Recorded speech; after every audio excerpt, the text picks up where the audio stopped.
Recording. Welcome, everyone. Oh, I need to turn off the AI. Thank you for attending today's meeting. As you just heard, this is being recording and this is being recorded. It will be uploaded onto the TDH YouTube page. So if you don't want your face to be seen, just as a reminder, you can turn your camera off. So thank you for being here. This is our third webinar, part of our series, our Lunch and Learn series, for our webinar series on agriculture and public health and the intersection of those two things. We've been diving deep into specific topics every month. Today's topic is farmer mental health. Well, we'll be talking about some of the trends that we're seeing, and then also available resources. And as I said, at the end of this, we will send out the recording and share those resources for you in an email. So thank you for taking the time to be here today. I'm going to hand it over to Natalie from Tennessee Local Food, who will be moderating our panel. So thank you, Natalie. Hi, everybody. Thank you, Paige. And thank you, everybody, for joining. Just to introduce myself before I jump in, my name is Natalie Ashker-Sievers. I direct Tennessee Local Food, and we're a nonprofit that supports farmers and local food systems in Tennessee. And we do that through education, connecting farmers to resources, and community building. So we were so excited, and I also want to do a very big thank you to the Tennessee Department of Health. Thank you, Paige, for all of your work in making this happen. And thank you to the UT Institute of Agriculture and Dr. Kim Morgan, who I think is on this call, for their partnership and in investing and exploring this topic of the intersection of agriculture and food and community public health. So a couple housekeeping things. Paige mentioned this is recording, so you can turn your camera off if you don't want to be. This will be shared publicly later. There will be time for Q&A at the end. So if you have questions, feel free. You can drop them in the chat, and if I happen to see them, and I can call them out if it makes sense. Otherwise, we'll have time for Q&A at the end. And if you are not speaking, please keep yourself on mute. And I believe those are our housekeeping things. So as we jump in, I would love to give our speakers sort of a chance to introduce themselves. Sometimes I like to introduce people, but in this case, I'm going to just turn it over. So let's start with you, Emily. Go ahead, please introduce yourself and also how your work sort of relates with this topic of farmer mental health. Awesome. Well, it's great to be here with everyone today. My name's Emily Paskowitz. I am Associate Dean for Research and Faculty Development in the College of Communication and Information at the University of Tennessee. A lot of the work that I do is looking at how rural communities sustain themselves, how do they build each other up, and how do we help support rural communities. And my interest in this topic comes from growing up on a dairy farm. So I grew up in the agriculture industry. I grew up working with farmers and seeing that. And I've loved being able to take my farm experience, combine it with my communication training, and start to figure out ways that I can use my knowledge to help others. Fabulous. Thank you, Emily. Andy, let's turn it over to you. Yeah, absolutely. Likewise, I'm really glad to be here. My name's Andy Lawrence. I'm the director in the Office of Behavioral Health Safety Net and Older Adult Services for the Tennessee Department of Mental Health and Substance Abuse Services. I have been in this role for about 6 months. Been with the department for about 5 years now. Prior to this, I was the assistant director in the Office of Crisis Services and Suicide Prevention. And I can't believe I'm saying this, but I am starting my 25th year working in the mental health community in Tennessee. It has been a pleasure. A lot of background in crisis services. I was a hospital admissions director for a few years. One thing that is we always kind of keep our eye on is how do we ensure that all Tennesseans have access to mental health services that meet their needs, and recognizing, I live in rural southern Murray County, which is very different than Davidson County. The needs are very different. So how can we ensure that the services that are being offered meet the needs of all of the communities? I am a product of farmers. My mom, my grandfather My uncle, my cousins, they have all been farmers for their whole life. So making sure that the folks who provide so much of what we need have care to take care of themselves too, and know that services are available. I know I'm on here with a couple folks from some universities. I'm not going to say that I have a favorite university, but there are signs. So let's see. There we go. But no, really, really excited to be here and looking forward to the discussion. Thank you. That's great. Cheney, how about you? Hey, Natalie, thank you for the invitation to join this webinar today. Friends, I'm Cheney Mosley, and I'm a professor of agriculture at Middle Tennessee State University. So you see the MT there. We like the color orange, but I could not help but notice, Andy, that your background is blue. So we'll just leave that right there and let it sit. I started my work around farm and ranch stress and mental health in the fall of 2018 when I was assigned to a governor-appointed task force to address farmer suicide in the state of Tennessee, and the work just expanded from there. I'm a native Tennessean, a fourth generation Tennessean, and I grew up in Eagleville. Well, if you're from there, you say Eagleville, Tennessee, small rural town. Graduated with 32 folks in my senior class from my K through 12 public schools. So farming, and agriculture was a way of life from a very early age. Studied ag at MTSU, and now here I am coming back to my alma mater. In partnership with MTSU's Center for Health and Human Services, MTSU serves as the lead partner organization for the Southeastern Regional Farm and Ranch Stress Assistance Network, and we're excited to be part of this webinar today. Wonderful. Thank you. And thank you all for the important work that you do and the way that you serve the community. It's so important. And I will be honest, as we jump into this conversation, this was maybe the most challenging one for me personally to come up with questions, because we know that our health, our mental health is so interconnected to all of these circumstances around us. And so thinking about how do we even begin this conversation felt overwhelming to me. And so I just big kudos to you all for living in this space and doing this work. So to begin, I'd love to just set the stage around farmer health and why it's so important that we're looking at both the physical and the mental health of our farmers. And that's kind of a broad question, but just kind of an introductory. And so I'm going to open that up for whoever wants to start. Well, I didn't see anyone go off mute immediately, so I guess I'll take the first stab at that. When I think about farmer health, it's really, I think we can characterize it as the overall well-being of the folks who feed our communities across this state. And I know you asked about physical and mental health, but I'm going to also add spiritual health in there as well as part of how I define farmer health. So the physical, the mental, and the spiritual health, because I don't think that they are separate. I think actually all three are inseparable, but specifically with grouping physical and mental health together, the reasons I say that they cannot be separated is because when folks experience chronic stress, that affects multiple aspects of their life related to their physical health. So it impacts their sleep, it impacts their heart health. It impacts their decision-making abilities, right? We've all experienced the thoughts and emotions that are just like living rent-free inside of our heads. It can also impact their personal relationships. And these are folks who work on farms, and because of that, they have access to a lot of lethal means, we'll say it's, and right, and they're operating heavy machinery and equipment, and so it can also impact safety on the farm. Yeah, Thank you. Cheney, I will kind of jump in and kind of piggyback on what you were saying there.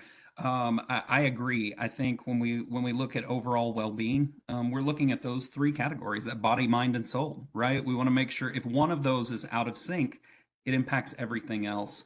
When I think about physical and mental health together, particularly, um, if we are dealing with a chronic physical issue, of course it has a bearing on our mental health. And same way with our mental health. If we are in a season of struggle and it's prolonged, those stresses certainly add to our overall physical well-being. I have never been a better person because I am lacking sleep. When we have those increased stress levels that are impacting those things that are so vital to our well-being, it really just kind of spans across all three of those. It really challenges our physical and mental health as well. I think the other piece that I think of on this question too is majority of family farms in Tennessee are family farms where it's family and running a farm together, and you're not ever really fully separated from the family. Those are always intertwined. And all of us can probably relate to the experience of when even a family member is going through a physical or mental health struggle and how much that runs through our minds every day. Imagine where you can't even step away from the farm to think about family. It's all right there all the time. And I think that's another piece here that I have found interesting in looking at these farms in Tennessee is they're family farms. And so there's this wider interconnection and these wider ripple effects of the physical and mental health. For example, a lot of studies coming out of the Midwest look at the impact on teenagers, right? The teenagers growing up in these farms and the amount of stress and developmental things that they carry with them from just living in this environment. And so the long-term effects can't be understood without understanding the family that a lot of these come from. Absolutely. I'm so glad that you mentioned that. And I'm glad, thank you, Cheney and Andy, for speaking to the spiritual and that piece that I didn't mention. I think that you're so right to bring that up. And Emily, I think that's interesting. And when I was writing these questions, I was thinking about that. And I didn't exactly put a question in there about that, but that fact that agriculture is a lifestyle and that there is not a separation really for most. And yes. So to that exact point around sort of the uniqueness of farming as an occupation, and it's a lifestyle, and I think that makes it different than many other occupations, and there's not that separation. Can any of you want to share more about sort of unique stressors to farmers in particular, conditions that that are unique to agriculture and mental health? I think if I jump in first, one of the things that's always stood out to me in the work I've done looking at farm stress is a lot of the research you look at on stress and its links to mental health are like you have a stressor for a short time and then it resolves and it goes away and it's all better again. And when you think about the nature of stress for farm families, or for farmers in general, a lot of those stressors are ones that are out of their control. They don't have the ability to go and change what the financial markets are doing. They have not figured out how to master controlling the weather yet. Those are major stressors that can make or break their entire year that are completely out of their control. And to me, I think that's one of the most important things to know about stress and working in the agriculture industry is the stress is something that's out of the person's control and there's not a lot that they can do about it. It's more so helping them figure out how to cope in that situation of not having control. Yeah, I completely agree. I think one of the biggest unique stressors is, I think most of us here, our job stress is not directly tied to something so uncontrollable as the weather. If I am working downtown in Nashville and I have to walk 3 blocks to my office building, if it's raining and it won't stop raining, probably the biggest stress I'm going to have is I'm going to get wet. It does not have a bearing on my financial well-being, the financial well-being of my family. And Emily, you were saying about kind of the family nature of farms in Tennessee.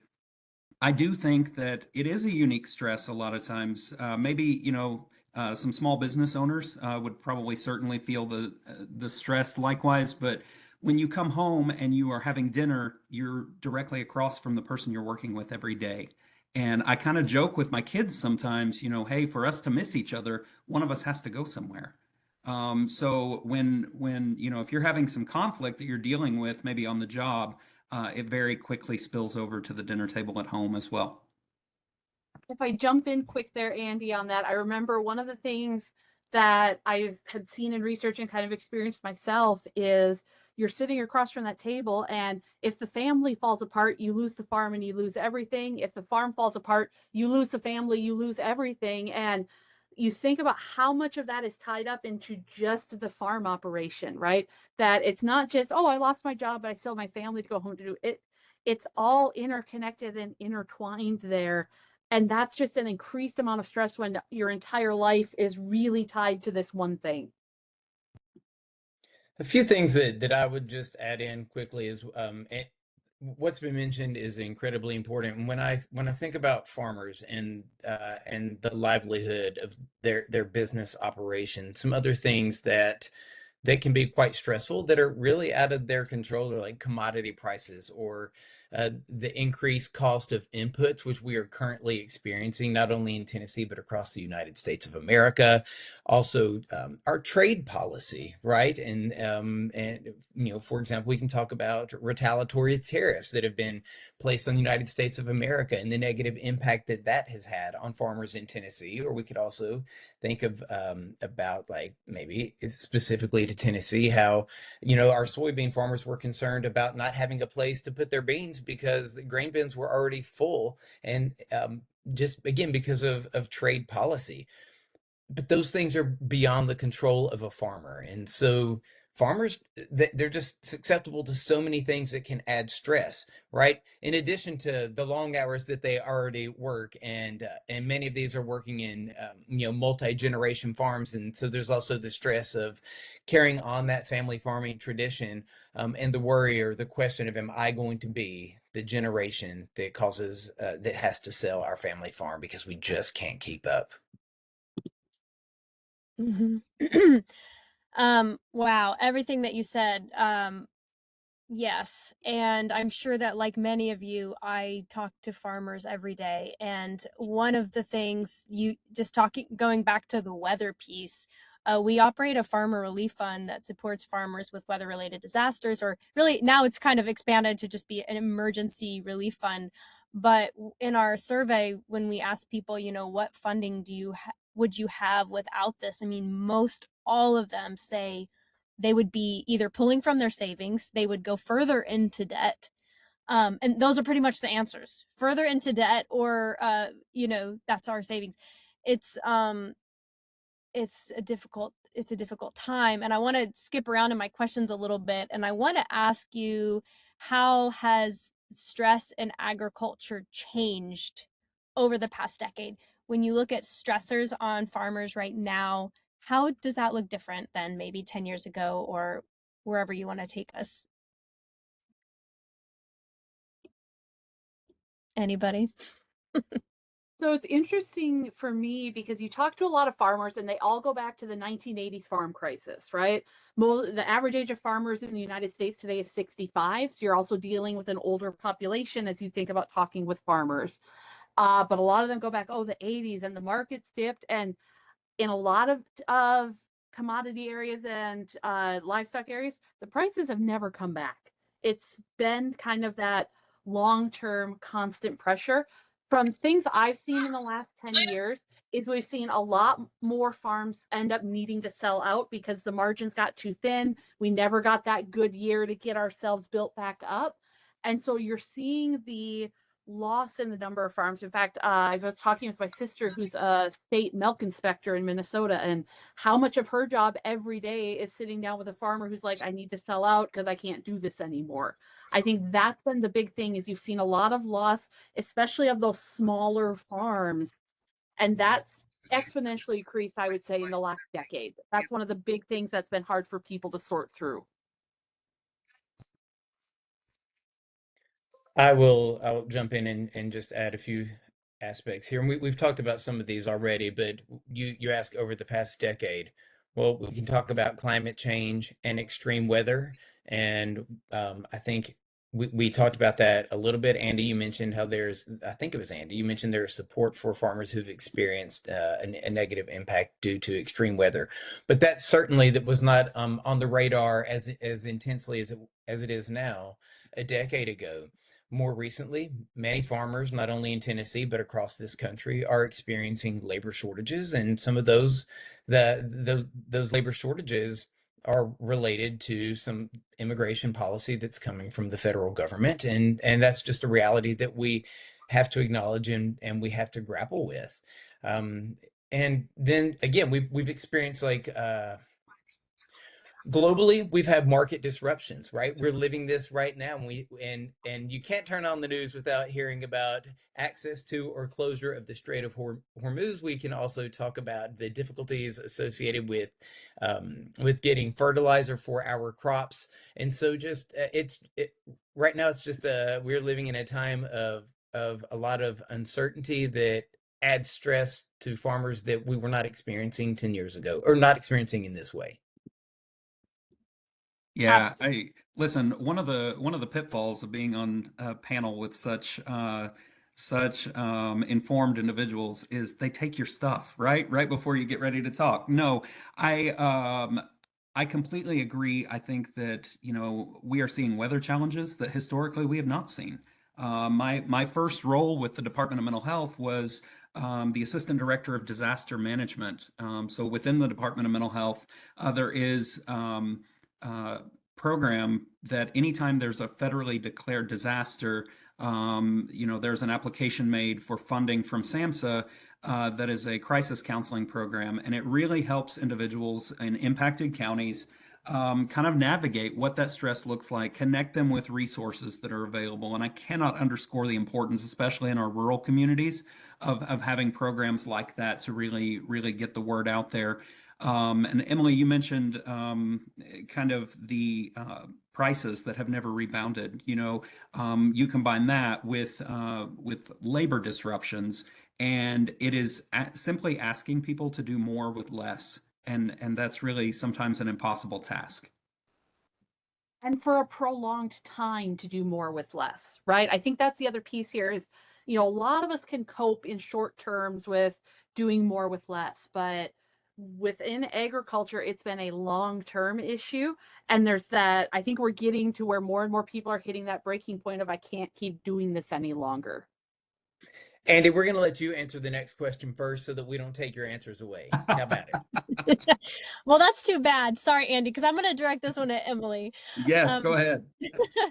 Emily, I want you to speak to this first because I know that you've done a lot of research on this. You're mentioning the long-term impacts. Mhm. Can you dive deeper into those long-term impacts? Yeah. So what have we seen? One of the things that's been interesting is I've been doing some research interviewing Tennessee farmers and just getting their stories about their experiences of mental health and their perceptions of suicide, right? Especially we know rural communities and especially farm populations tend to have higher rates of suicide. And it's been interesting visiting with them and seeing how some destructive communication patterns have become the norm in families, right? I'm thinking of one person right now who said whenever her dad has a stressful day, he'll just come in the house and say, well, I guess I should go lay down in the middle of the highway. And how that's just become almost a norm for communication in the family.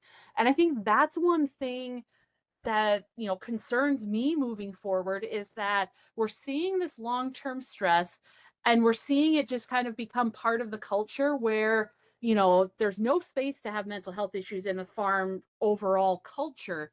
And so instead you're just starting to see it making jokes almost of, yeah, I'll just go lay down on the highway, or making light of that because, well, that's the only option I have. And that to me is probably one of the most terrifying things that I hear from people is just these comments where it's running through people's heads just in daily conversation and figuring out how do we help stop some of that stress train so that we don't get to that point and have something unfortunate happen.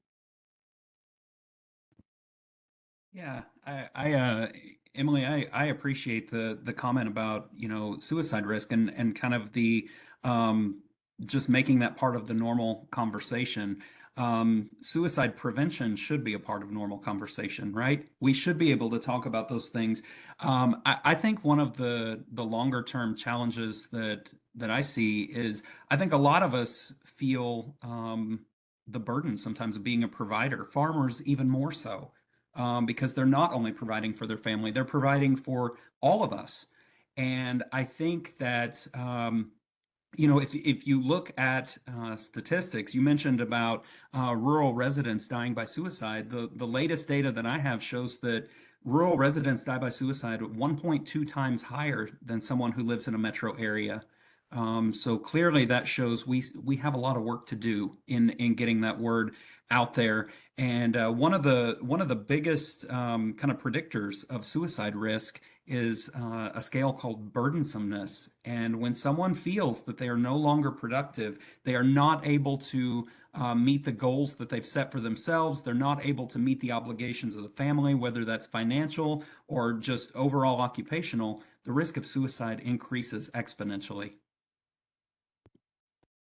I won't add in much, other than to say, Andy, I appreciate you bringing up that perceived perception of burdensomeness, and then I'll bring up the other contributing significant contributing factor, which is um, that thwarted belongingness, that feeling of not belonging, that feeling of isolation that's often associated with not only farmers but farm workers and many folks who live in rural areas, and that especially if they live on larger farms and don't have neighbors next, immediately next door or across the street that they can interact with regularly. And that's why those social systems, just the social systems of networks in rural areas, are critically important. And especially in rural areas, and when we go out west with those really large ranches that that live hours away from their next closest neighbor, that's an area that we just need to keep our attention on as well.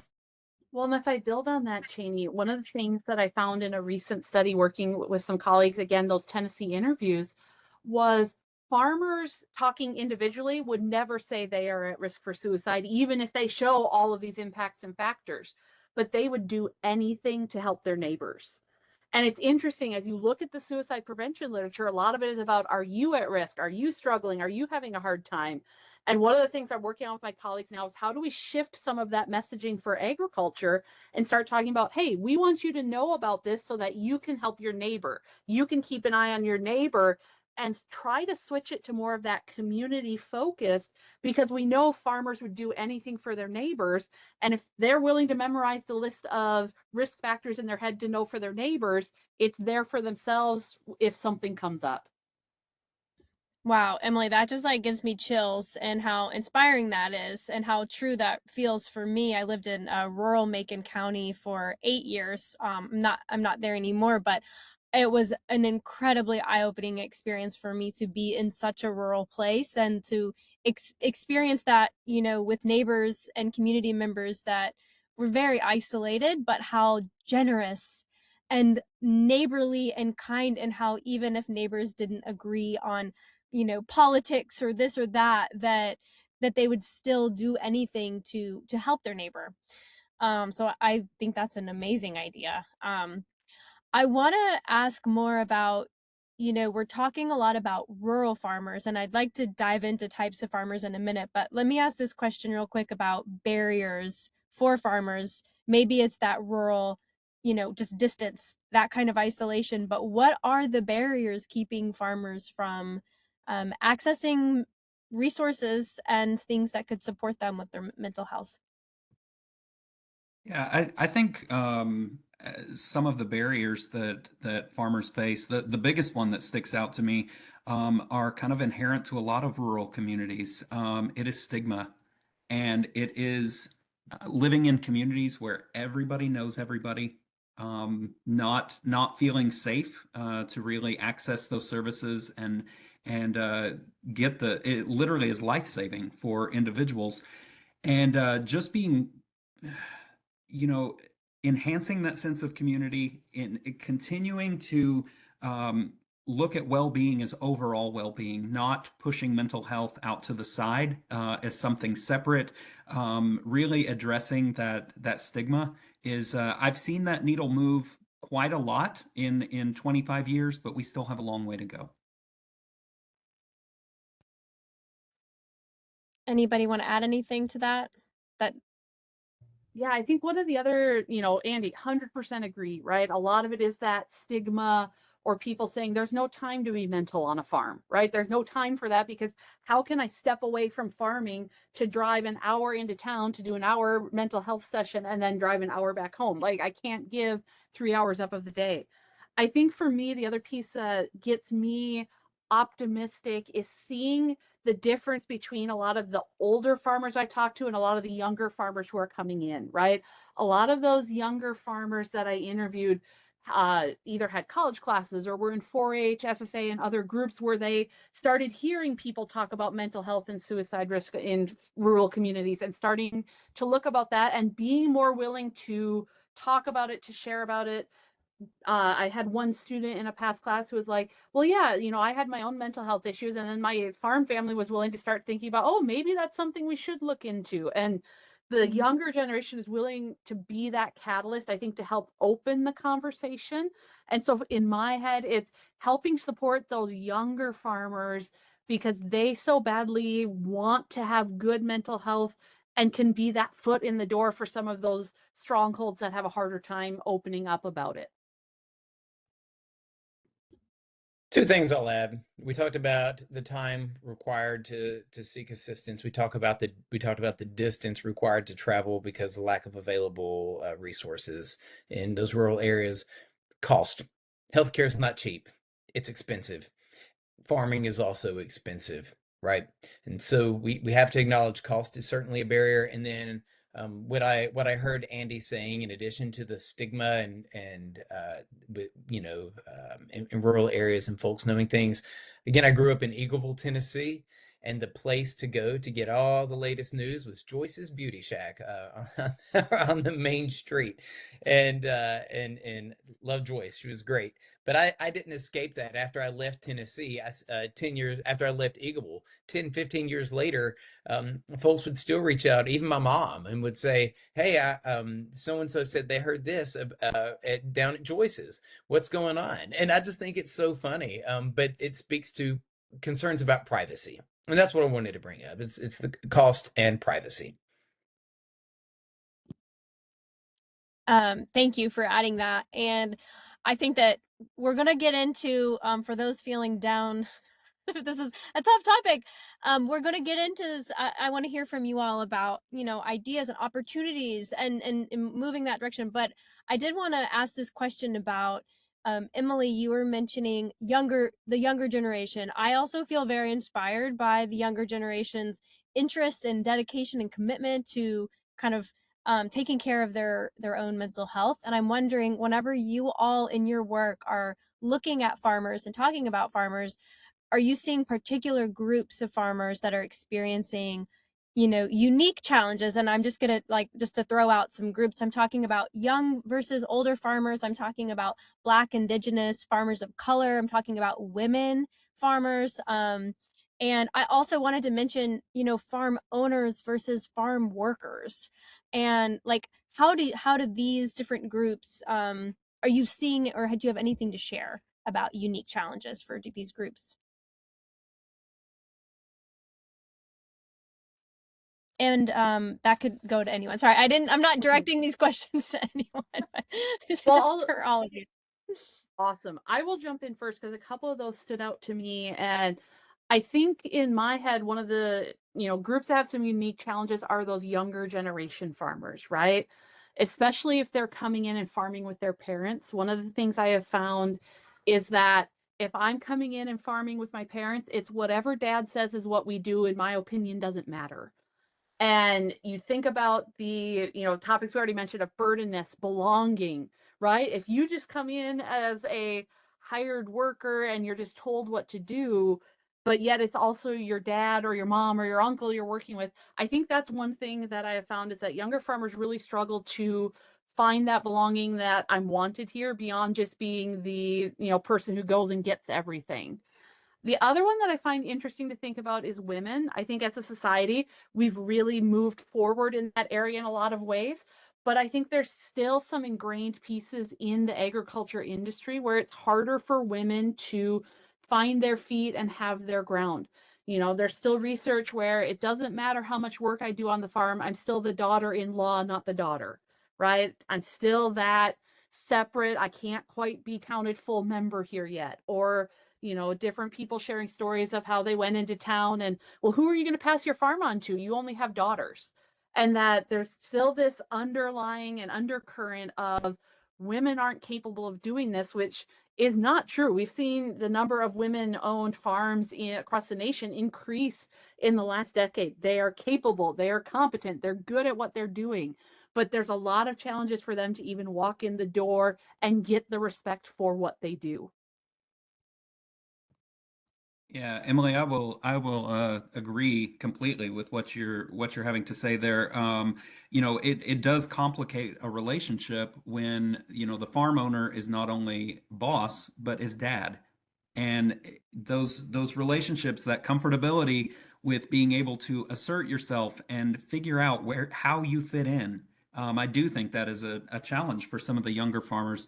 When I look at, say, a group like veterans, if you have a farmer who's a veteran, we know we lose farmers at a higher rate to suicide. We definitely lose veterans to a higher rate to suicide. So when you combine those things, the risk goes very, very high. So making sure that we are engaging, we are giving those individuals that safe space. We are giving them resources. You can give the best list of resources, but if it doesn't work for you, they're not helpful. So who do I reach out to in a kind of a moment of crisis? If things really get to the point, I'm unsure if I have the drive to continue living, who do I reach out to? What is a safe place to reach out to? I look at folks like Tennessee Suicide Prevention Network. They have done a tremendous amount of work with engaging farmers. And really getting the word out.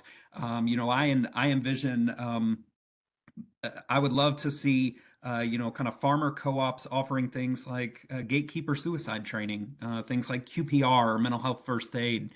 Those are trainings that really anyone can take, and it really does help you identify not only if I'm having those symptoms myself, but also if my farmer down the road, my buddy that I go to the co-op with, if I'm noticing a change, how do I ask those questions? Thanks, Andy. I appreciate you bringing up veterans. I served in the Army for 15 years, and I have experienced death by suicide from three folks that were in my unit. And so it is incredibly important when we think about veterans who may be returning to a farm or transitioning into farming.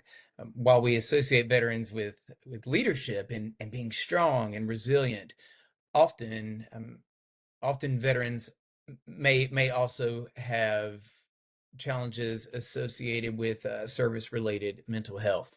I've been a member of the American Legion, which is a veteran service organization for just over 11 years. And the American Legion has an initiative called Third Place, because we say that every veteran has a first place, or should have we think has a first place, that's home.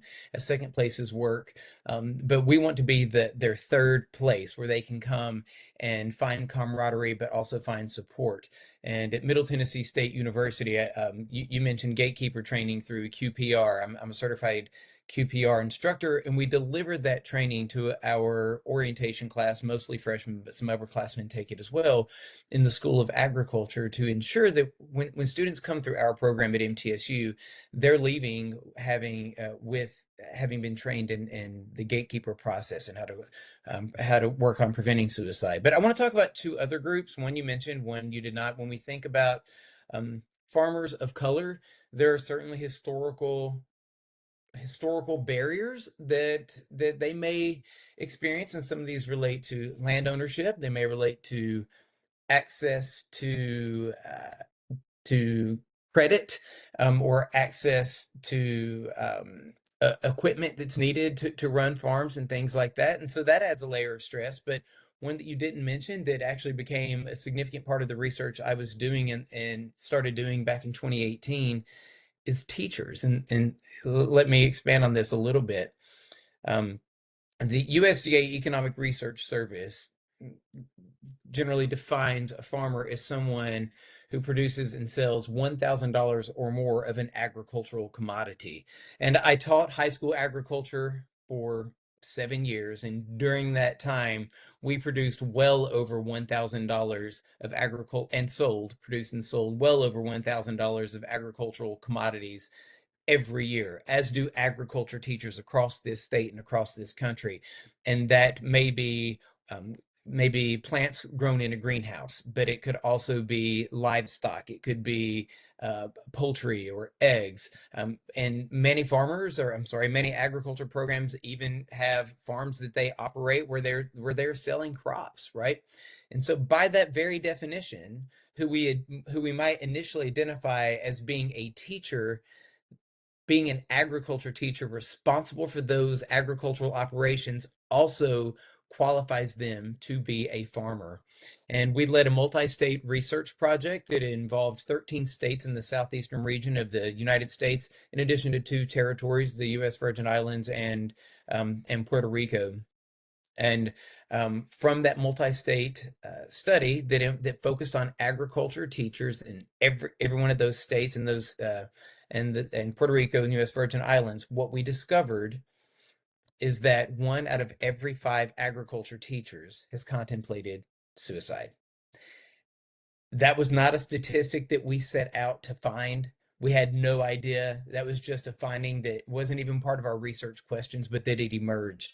And so when we think about demographics and we think about folks who may be experiencing stress differently, when you think of an agriculture teacher, it's not just that aspect of being a farmer and managing a farm operation. It is coupled with the stress of being a teacher, which may put them at heightened risk. Wow, thank you so much for sharing that. Hadn't I had not considered that. So thank you for that and also for your service. Um, okay, I want to start planting seeds of hope and inspiration. So, um, can we talk about what types of farmers are you seeing that are coping the best? What patterns or what do they have in common? What farmers seem to be moving in the direction of more positive mental health outcomes? And I know, Emily, that you wrote about this a bit, did some research. If you want us to lead this off. I sure can. So in our study, we were looking at what were the common stressors for farmers, and then how were they coping with them, right? And one of the things we know from a lot of literature, coping is, oh, I just go fix the problem. We've already made it clear you can't do that. And so what a lot of their coping came back to was reframing to what are the positive aspects of farming, right? The stressors are there, they're chronic, they're inherent, I can't get rid of them, right? But how can I think about it in a different way that leads me to think about this as not as stressful? So, for example, we found a lot of farmers talked about, yeah, the weather's really stressful, but I get to see things grow from the ground up and I get to see these things, and talking about the positive aspects of nature and thinking about the things they're able to do. We saw a lot of them reframe to, but I get to work with my family. I'm here with my family. I'm providing for other people and being that caretaker, right? Andy talked about that earlier and how that provider identity is a big thing. And so that's one of the things I've seen is that has helped farmers get through this is try to see the positive pieces in their situation when they can, and keeping in mind what are some of those positive things. I think the flip side of it, which I haven't studied yet, but I'm definitely interested in, is when those may go too far and that we don't look at some of the logical pieces of the situation, right? One of the things that, I've watched some other farm friends that I know go through is, well, I know all the books, all the finances say I should do this, but to what Cheney said earlier, I don't want to be the one to lose the farm. I don't want to be the one that gives in. And when does that reframing to the positive go too far the other direction? And so I think that's one piece is that reframing can be good, but helping farmers and those in agriculture keep that in balance where they don't rationalize too far past what the reality of the situation is. Emily, I've got nothing. You said that perfectly, I think. It is taking someone back to this situation that you're in right now. These feelings that you're having are incredibly stressful and they don't feel positive at all. What are the positive aspects? But balancing that with reality. Sometimes we have to look at the reality of what we're facing. And I think the more we can help farmers do that, the more, again, creating that space where individuals feel safe in talking about, um, I think a lot of farmers are really proud of the work that they do, and they should be. It's not all roses, though, right? It's hard work, and there's a lot of stress that comes along with that. So helping them achieve that sense of balance while keeping it rooted in reality is so important. I think research also tells us that not unique to farmers, farm workers, and those in rural communities, but everyone. When you have a stronger support system, you tend to do better, right? And so when we think about put that in the context of farming, there are many organizations that work to provide a social network. And I talked about this a little bit earlier, but let's talk when we think about veterans, there's the Farmer Veteran Coalition. I'm here in Tennessee, but also across the country. The Farm Bureau, Tennessee Farm Bureau Federation, is an incredible organization that can offer like leadership opportunities, but also networking and supports. We've got the Cooperative Extension Service. So thank you. Yeah, thank you, Emily. I believe you're part of the Cooperative Extension Service. So I'll give you a shout out right there. And there are so many commodity organizations. We've got the Cattlemen's Association, the corn growers, the pork producers, a lot of those, and those who may be a member of a faith-based community, or maybe some are part of local cooperatives. And so I can't emphasize enough how important that social network also can stand in place as a support network for those who are experiencing stress. And when that's in place, there tend to be better outcomes. Thank you very much, all of you. We are about to run out of time, and we will leave a few minutes for questions, but I really want to ask this one, which is, do any of you have anything you want to share about policy or system, state level, systems level changes that could be made that you think would support farmers? We talked at the beginning, this started out with a lot of federal policy, but is there anything, that you want to share policy wise that you think could improve mental health for farmers? I keep jumping in first, but it's it comes to my mind quickly. I think one of the big things policy wise and service wise that we really need to think about is a lot of discussions been made in the last years. Oh, there's teletherapy. You can hop on the internet and do therapy and get support that way. But if you've been out in the hollers of Tennessee, there's a lot of spots who don't have internet, don't have cell phone reception. And I think telehealth is great. It's helped reach another piece of the population, but I want to caution people from making telehealth the cure-all, because we still have areas of Tennessee that don't have reliable internet and cell phone service, and we can't ignore that, right? We can't set that aside and just go, well, you should leave the holler. No, that's their heart, that's their home, that's where people are. That to me, I think, is one of the big things to think about policy wise, and to not give up on that, getting rural mental health services in those rural communities and available to people, because telehealth can't do it all. I agree, Emily. I think that the best plans we can come up with, the best policies we can come up with, they have to work. And there are, I told you I live out in a rural community myself. While I have good cell service where I'm at, if you go 5 minutes down the road, it's terrible. And it is in those hollers, and those hollers have been in their family for 150 years, and it's not so easy as getting out of the holler. But I think that the more we can let folks know, services like 988, those are available when you are at a place that you can even text. Sometimes texts go through better than calls do.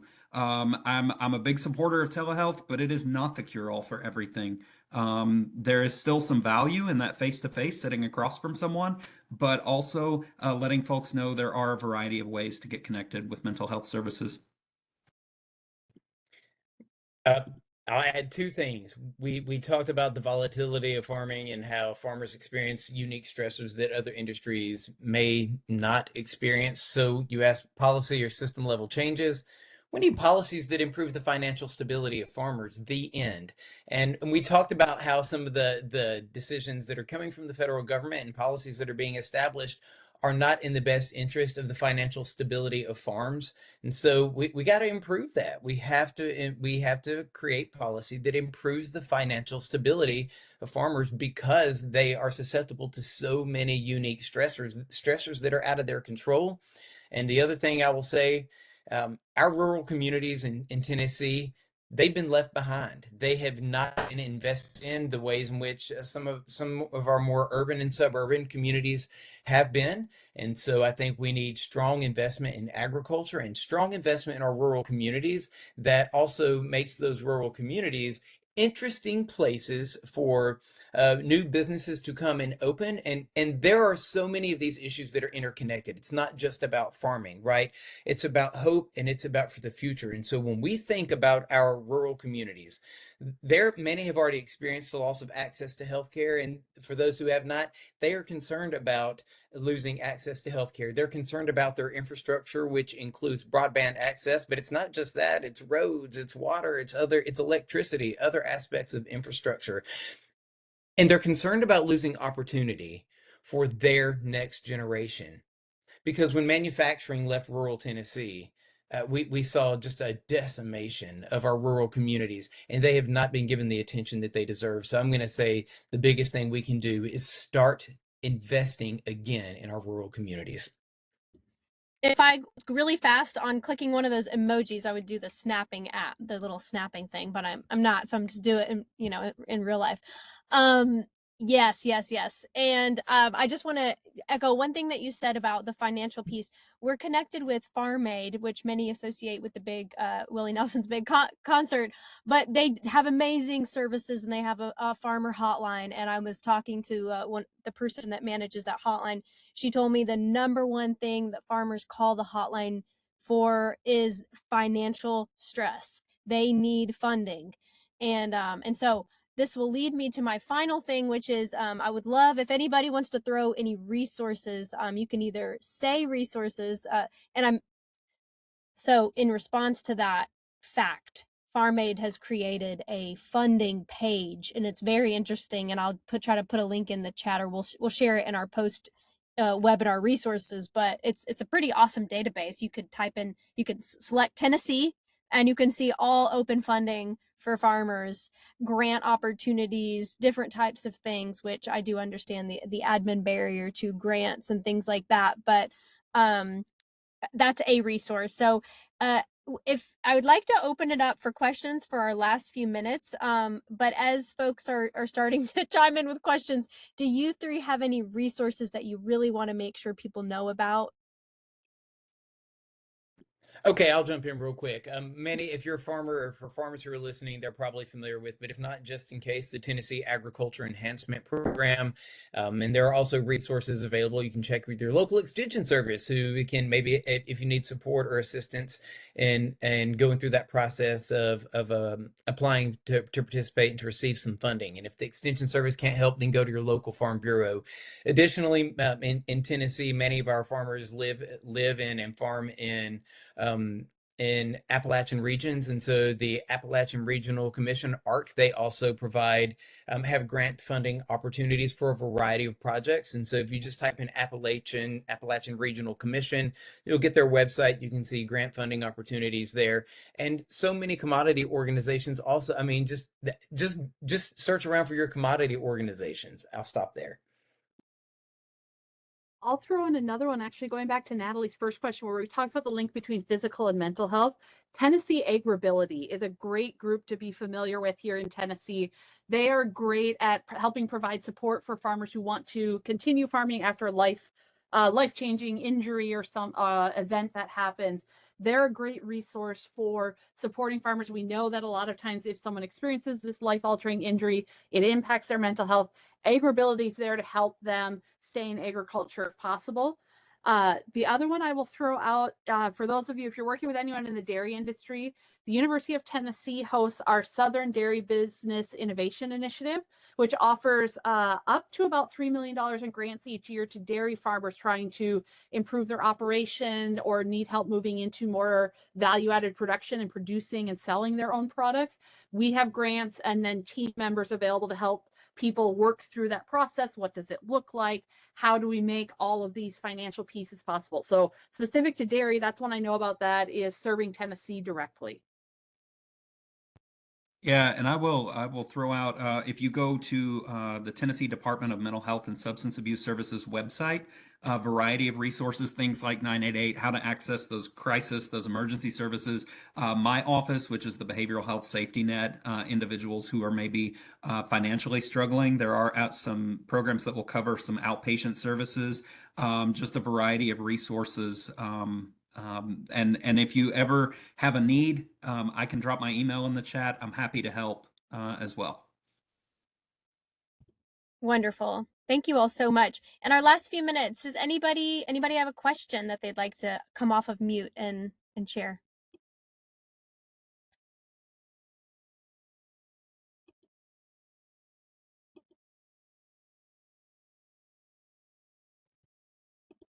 If no one does, I have something that I was thinking about. I think, actually, Cheney, you mentioned it at the very beginning, was about chronic pain. And Emily, you just talked a little bit about that. Can you maybe elaborate on that and sort of, if you have an injury or chronic pain and you're unable to work on your farm, how that's going to impact your mental health?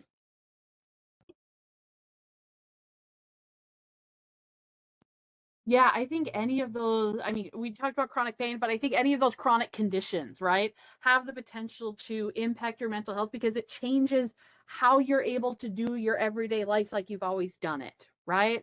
And so I think that's one thing, especially for farmers who rest in that provider identity and I'm taking care of other people and almost a very other-centered mindset, that can be really hard to see that change and that shift. So I think that's one piece to really think about as well is farmers are not going to go ask for help for our chronic pain or chronic issues. They're probably going to work themselves to a point to where it gets too dangerous and it gets worse for them. And so I think making sure as you're working with farmers, are there chronic aches and pains? Are those things that you can head off early before they get to the point where it leads to having to make some tough decisions that we could have prevented? That's a wonderful question, and I'll try to answer this in plenty of time, so we can have some more maybe. But I should say my in-laws farm just over 1,000 acres in eastern Kentucky. Beef cattle farmers, but they used to do a lot of tobacco, and they have some other operations as well. And they're both in their 80s, and they are healthy because they continue to farm. But also, I've observed some of this with them and other farmers I've worked with. You got um, chronic back pain, which may occur from lifting. A variety of things, be it a calf or pulling a calf, or be it like lifting heavy equipment. And when we think about the impact on mental health, well, that's frustrating. They're used to being able to do something every day, and all of a sudden when they can't do it, right, that can lead to depression, for example, or this like, oh no, I feel like I've lost my independence. And it goes back to what Andy said earlier. When we lose independence, now we feel like we're a burden to other people. I went to at the Tennessee Farm Bureau meeting back in December. I went to shake a fella's hand, and he said, "Don't shake my hand," because he had a hand injury from working with livestock, and I've seen this with my in-laws as well. And so there again, it's like that chronic pain. It just prevents you from doing everyday tasks, and that's really frustrating, especially if you're working with livestock, because then it increases the risk of injury. So it's not just that frustration in the health; it's like when you're not healthy, you're at increased risk for other health impairments. Yeah, I agree. I think chronic any kind of pain, whether it's mental health pain, whether it's physical health pain, I think the more we can educate on recognizing when those things cross over into that chronic status and it is starting to have an impact on our everyday life, I think that is a really worthwhile cause to better educate individuals on how to recognize that and how to get help for those things. Thank you all so much. We are at time. I'm just truly grateful for all of you. Emily, Cheney, Andy, thank you for taking time out of your day to share your incredible knowledge with us. And thank you again to the Tennessee Department of Agriculture and to the UT Institute of Ag. And join us next month, August. Our topic is going to be resilience in extreme weather conditions and changing climate. So we talked a little bit about that today. We'll dive deep into that particular topic next. I believe that's August 19th. It's going to be a Wednesday. We'll make sure you have that information. And thank you all for joining us. We truly appreciate it. Absolutely. Thank you. Thank you, everyone. Thank you, everyone. Bye-bye. Have a great rest Thanks. of your This day. was great. Thank you.